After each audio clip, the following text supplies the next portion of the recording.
There's no need to defend myself, George W. Bush recently asserted.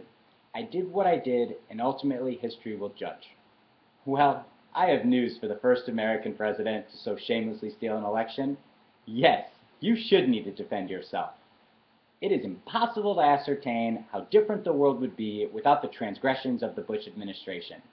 The combination of entirely unnecessary tax cuts for the rich, paired with flagrant lies and brutal torture to justify a purely for-profit war in Iraq, irrevocably changed our culture. George W. Bush emboldened a new class of elites in America to become what we now call the 1%. W helped organize these aristocrats into a mafia-like cabal that is still becoming increasingly capable of using their hoards of cash to subvert our democracy. But there's good news.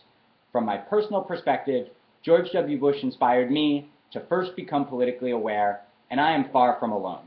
In fact, I see a direct line from Bush to the creation of the Netroots, as well as to the conclusions within a recently released CUNY study, which states that Occupy Wall Street gave birth to a new generation of activists with a political vision and collective identity that will continue to orient many of them for the rest of their lives. This shared political vision and collective identity online and in the streets would not be possible without George W. Bush. And broadly, both the Netroots and Occupy Wall Street were an outgrowth of our out-and-out rejection of the culture he engendered that has lived on past his presidency.